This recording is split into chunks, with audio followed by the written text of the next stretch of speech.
నమ శివాయ నమ.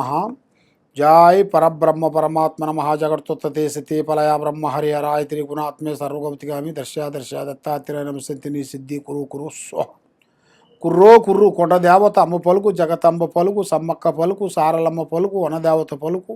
జై కొండదేవతాయ నమ. ప్రజలందరికీ నమస్కారము.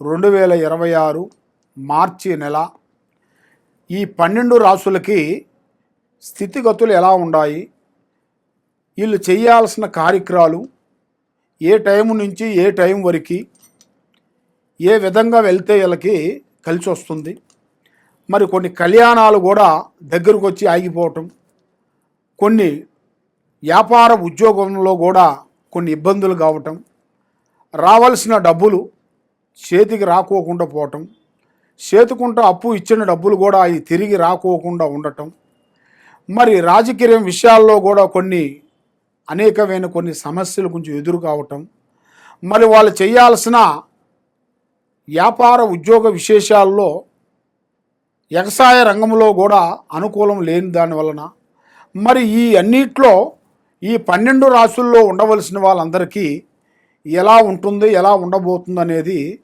మనం చెప్తున్నాము. ఏ సమస్యకైనా కూడా ఒక పరిష్కారం అనేది ఉంటుంది.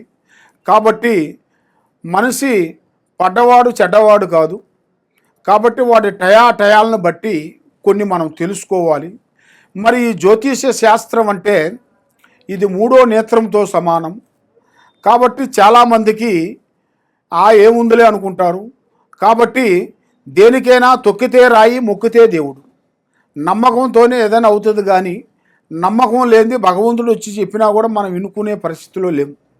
అదేవిధంగా ఈ 12 రాసులకి మనం ఇప్పుడు చేయాల్సిన కార్యక్రమం అసలు ఏమేమి జరుగుతుంది, ఏమేమి జరగబోతుంది అనేది ఇప్పుడు మనం చెప్పబోతున్నాం. ఓం నమ శివాయ. ఓం నమ శివాయ నమ. ప్రజలందరికీ నమస్కారము. 2026 మార్చి నెల వృశ్చిక రాశి ఫలితాలు.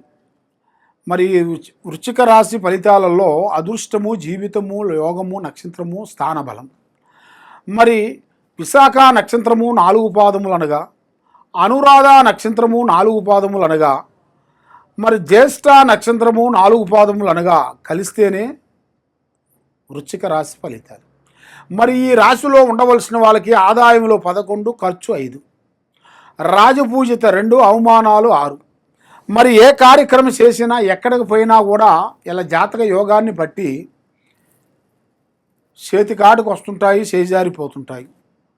కానీ ఇలా జాతకంలో ఎక్కడికి పోయినా కూడా 10 మందిలో మంచి పేరు, గౌరవం, అభిమానం సంపాదించుకుంటారు. 10 మందికి సాకారం చేసే మనస్తత్వం వీళ్ళకి ఉంది. మరి ఈ రాశిలో ఉండవలసిన వాళ్ళకి ఇలా పిల్లల గురించి కొన్ని సమస్యలు రాబోతున్నాయి. కోడళ్ళ గురించి కానీ, కొడుకుల గురించి కానీ, మరి ఒక పెద్ద స్థాయిలో నుంచి నిలబడ్డవాడు కూడా రోడ్డు మీదకి రావటం, పోలీస్ స్టేషన్లు తిరగటం, కోర్టు చుట్టూ తిరగటం, ఇలాంటి సమస్యలు ఇలా జాతకంలో రాబోతున్నాయి. మరి వీళ్ళకి ఆరోగ్య సమస్యలు ఎక్కువగా ఉన్నాయి. తల వీక్నెస్, నరాల వీక్నెస్, గుండె నొప్పి, తర్వాత రక్తపోటు, క్యాన్సర్ లాంటి సమస్యలు రాబోతున్నాయి. కాబట్టి వీళ్ళు కొద్దిగా తెలుసుకోవాల్సిన విషయాలని కొద్దిగా శాంతం చేసుకోవాలి. ఆరోగ్యం గురించి కానీ, చేసే ఉద్యోగాల గురించి కానీ కొద్దిగా ముందు అడుగు వేయాల్సింది కూడా కొంచెం ఆలోచించి, వెనక ముందు ఆలోచించి చేయాలి.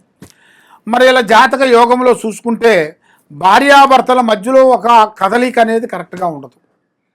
వైవాహిక జీవితంలో కొంచెం డిస్టర్బెంట్ కావటం, మనశ్శాంతి లేకోకుండా ఉండటం, నమ్మిన వాళ్ళ నుంచి మోసాలు జరగటం, ఇలాంటి సంఘటనలు ఇలా జాతక యోగంలో చాలా వరకు కనబడుతున్నాయి. మరి ఇలా జాతక జీవిత వెలుగును బట్టి చూసుకుంటే మరి వీళ్ళకి దూర ప్రయాణాలు ఎక్కువగా కనబడుతున్నాయి, అంటే విదేశాల ప్రయాణాలు. మరి వీళ్ళకి ఇండియాలో కాకోకుండా ఇండియాలో ఏది సంపాదించకపోయినా కూడా విదేశాలు పోయినాక వీళ్ళు బాగా సంపాదిస్తారు. కట్ల సంపాదించి అభివృద్ధిగా రావాల్సిన యోగం కూడా ఇలా జాతకంలో చాలా వరకు కనబడుతుంది.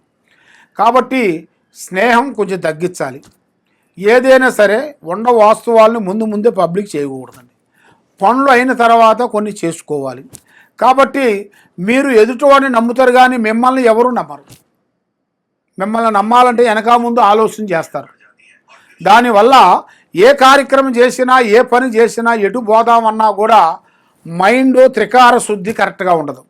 10 నిమిషాలు ఉండాల్సిన మైండ్ 10 నిమిషాలు ఉండదు. మరి ఏమి చేయాలా ఎటు పోవాలనేది వీళ్ళకి అర్థం కాదు. మరి ఇలా జాతక యోగాన్ని పెట్టి చూసుకుంటే సినీ రంగంలో కానీ యూట్యూబ్ రంగంలో కానీ మరి వీళ్ళు చేయాల్సిన కార్యక్రమ విశేషాల్లో కూడా కొన్ని మార్పులు రాబోతున్నాయి. పెద్ద పెద్ద మార్పులు చేసే కార్యక్రమాల్లో ఇప్పుడు చేసే పని బ్రేక్ కావటం, మళ్ళీ ఇంకో కొత్త పని చేసే దాంట్లో ఎదగటం, ఇలాంటి వెనక ముందు 1, 2, 3 ఛాన్సెస్ వచ్చే మార్గాలు కొన్ని కనబడుతున్నాయి. మీరు ఏ ఛాన్సెస్ వచ్చినా కూడా ఇప్పుడు మీ మీద ఉండాల్సిన నవగ్రహ దోష నివారణ అనేది ఎక్కువగా కనబడుతుంది.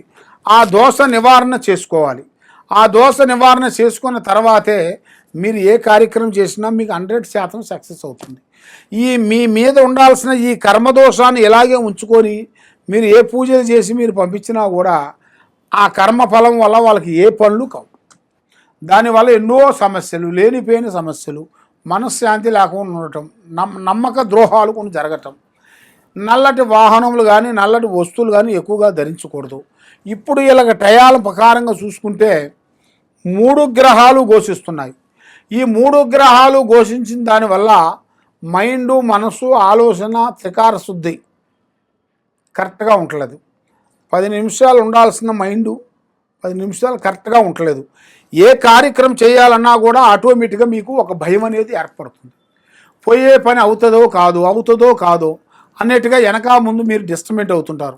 అలాగ మీరు డిస్టర్బెంట్ కాకోకుండా కరెక్ట్గా ఉండాలంటే మీ మీద ఉండాల్సిన ఈ గ్రహదోష నివారణ మీరు ఫస్ట్ శాంతం చేసుకోవాలి. మరి అది శాంతం చేసుకోవాలంటే మరి మీరు ఎక్కడెక్కడ వెళ్ళి ఎన్నో గుళ్ళకి వెళ్ళి ఎన్నో పూజలకి వెళ్ళి ఎన్ని చేసినా మీకు ఫలించుకోకుండా అయిపోతుంది. మీరు చేయాల్సిన పూజా బలము, దైవ బలము, లక్ష్మీ బలము శ్రీ సుబ్రహ్మణ్య స్వామిని ఆరాధించాలి. సుబ్రహ్మణ్య స్వామిని మీరు పూజా బలం చేసుకోవాలి. ఆ విధంగా మీరు చేసుకున్నట్టుగైతే 100% మీకు కరెక్ట్గా సక్సెస్ అయ్యే మార్గాలు కూడా చాలా వరకు కనపడుతున్నాయి. కాబట్టి మరి మీరు ఎక్కడెక్కడో పోయి జ్యోతిష్యం చేయించుకొని బాధపడుతూ ఉన్నారా? తప్పకుండా ఈ కింద ఉండాల్సిన నెంబర్కి మాకు ఒకసారి సంప్రదించినట్టుగైతే మీ జాతక చక్రం మొత్తం వేసి చూసి చెప్పగలరు.